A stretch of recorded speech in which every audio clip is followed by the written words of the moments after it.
আসসালামু আলাইকুম। কেমন আছেন আপনারা সবাই? আলহামদুলিল্লাহ আমি ভালো আছি। তো নতুন একটা ভিডিও নিয়ে হাজির হলাম আপনাদের মাঝে। তো প্লিজ আমার ভিডিওটি দেখে ছোট্ট একটি লাইক করবেন আর চ্যানেলটি সাবস্ক্রাইব করে পাশে থাকবেন। তো সকালে সব কাজ শেষ করে চলে আসলাম রান্না করতে। আসলে সকালে অনেক কাজ পড়ে থাকে, তো সেগুলি শেষ না করে আমি রান্না করতে পারি না। কারণ আমি রান্না করতে করতে আমার অনেক দেরি হয়ে যায়, তো আমি আগে সব কাজ শেষ করে চলে আসি।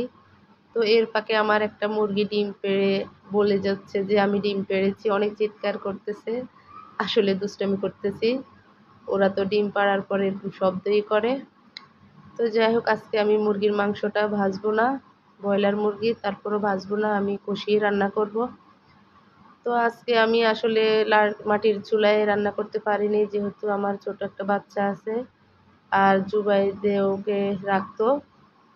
তো আজকে তো মাদ্রাসা খোলা ছিল, তো ও মাদ্রাসায় গিয়েছিল, তো আর আমি পারি নাই মাটির চুলায় রান্না করতে। তো আমি সব গোছগাছ করে ওকে ছোট ভাইয়ের কাছে দিয়ে পরিষ্কার করে তারপরে আমি গ্যাসে 2 চুলায় দিয়ে দিয়েছি। অল্প সময়ে রান্না হয়ে যাবে।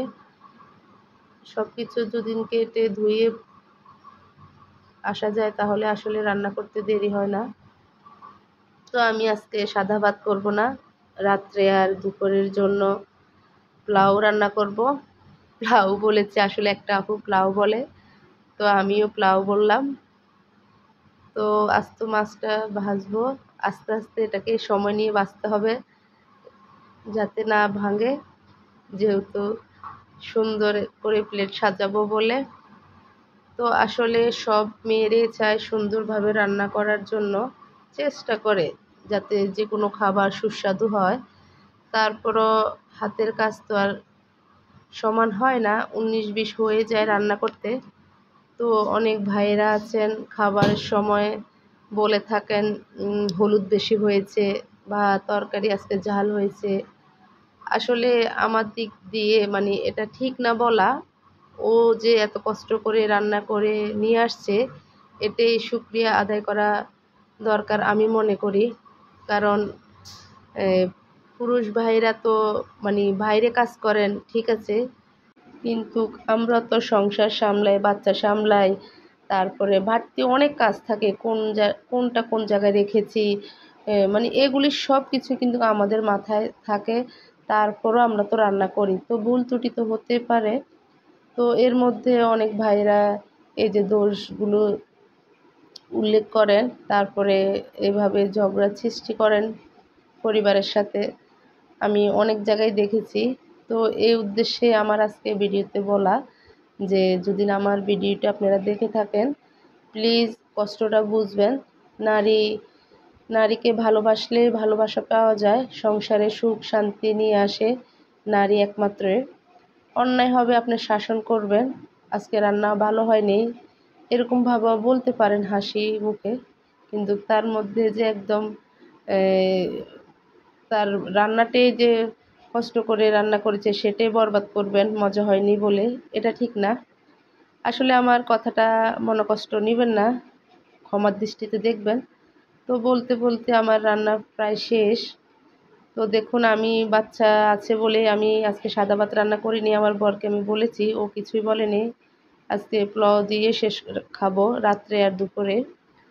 তো এরকম তো সবাই, সব স্ত্রী চায় তাদের হাজব্যান্ডও তাদের পাশে থাকুক, তাদের কষ্ট দুঃখগুলো বুঝুক। তো এই আর কি, আমার এই জন্যে বলা কথাগুলো।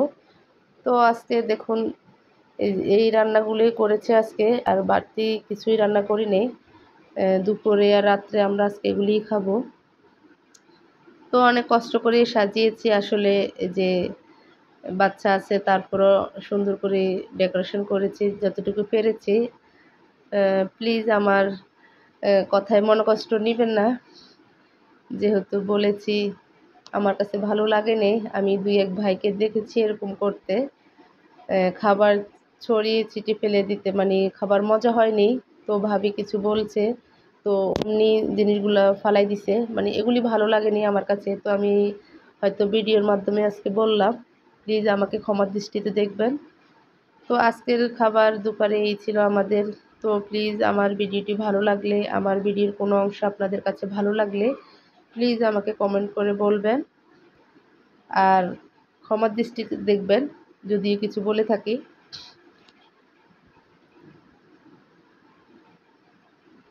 তো আসলে এখানে আমার ভিডিওটি শেষ। আসসালামু আলাইকুম, আল্লাহ হাফেজ।